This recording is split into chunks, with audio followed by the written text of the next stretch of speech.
In this part, we're going to quickly prepare the skeleton model for rigging. And actually the main thing that I want to do is split this model into parts.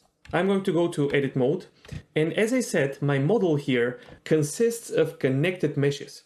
Again, that means that if I place my mouse over a mesh part of this model and press L, the whole part will be selected. So now if I want to split this model into parts, I can select a mesh part like this and then press P and separate the selection.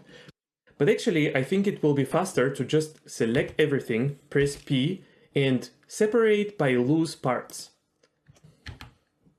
Okay, now I'll go to object mode, and now each part of this mesh, each individual bone, is a separate object. And that is a little bit too much of separation, so now I'm going to join some of these bones into logical parts. For example, these two bones of the lower arm I want to have as a single object. So I'll select one, then shift select the other and press Ctrl J. And same on the other side. Okay, the fingers and these bones that are called the metacarpal bones, I'm going to keep as separate objects. So I'm going to select them, press H and hide them. And here's this group of small bones that I want to join into a single object. So I'm going to select one and shift and drag over this area, and that will also select the upper arm. I'm going to control and drag here to deselect it, and then press Ctrl J. And same on the other side.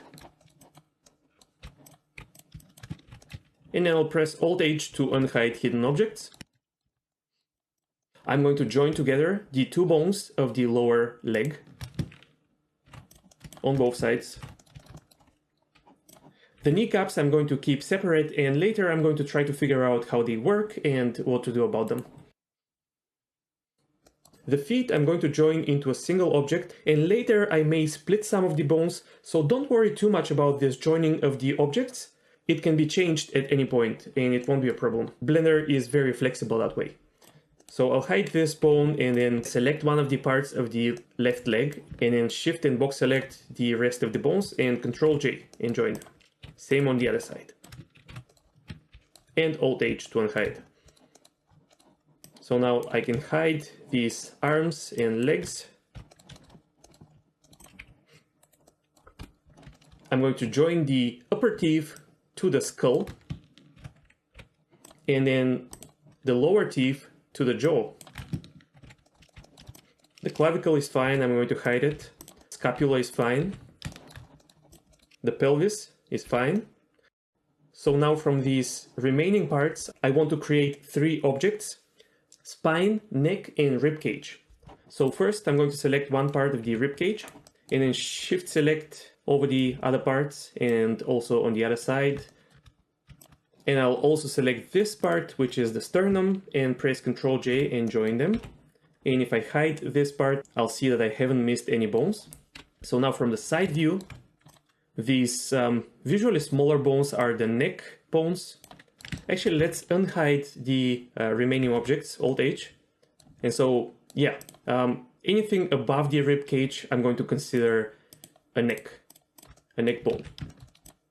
And it looks like the top neck bones were connected to the skull. Let's see what's going on with that.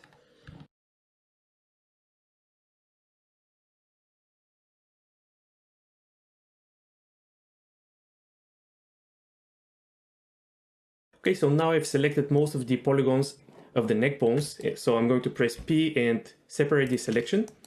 And in the final model that I'm going to provide for you, I'm going to try to fix this problem so we don't have to deal with this. This is definitely not related to rigging, so I don't want to waste your time with that. Okay, so now I have this part, and I'm going to join it with the rest of the neck bones. Ctrl J. Okay, and now I'll again hide these objects here and focus on the spine. And I'll just select one of the parts of the spine and then shift and box select over the rest of the spine and Ctrl J, join it into a single object, and that's it.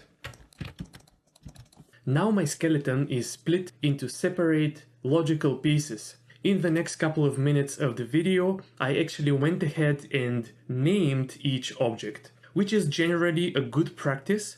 But here's the thing, in the process that follows, we are going to be joining and separating these objects many times, because that will help us with the weight painting process. So naming your objects now is a bit of a waste of time. We are going to have a special cleanup video once the rig is actually finished. And there we are going to give the final names of all objects, rigs, bones, and so on. So right now you can name the objects or not, it's up to you. However, make sure that you complete the next step, which is organizing the objects into collections. That will be important and useful in the following chapters. So finally, I want to organize some of these bone groups into Blender collections in the outliner. So first I'm going to place the legs into a separate collection. So I'll select just the legs and then press M, choose new collection and call it legs. Okay, and that will allow me to easily hide and unhide the legs. Next, I'm going to select the arms with the hands on both sides. And again, create a new collection, call it arms. And let's hide those collections. Next, I'm going to select the neck, head, and jaw and move them to a new collection. And I'm going to call it head, for example. Okay, then I'll select the spine, rib cage, and pelvis and move them to another collection. Let's call it torso. And these remaining parts, I'm going to move them to a new collection and call it clavicle, scapula. And now I'm going to unhide all of these collections.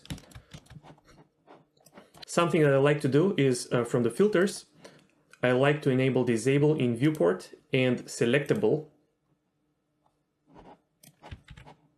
So disable in viewport is a slightly more permanent way to hide things, and the selectable icon can make this whole collection non-selectable. So now I can see the arms, but I am unable to select them. And this can also be useful. I'm going to delete this empty collection that I have. And so now we have these collections, and they will actually correspond to the chapters of this course. So in one chapter, we're going to focus on rigging and binding the legs.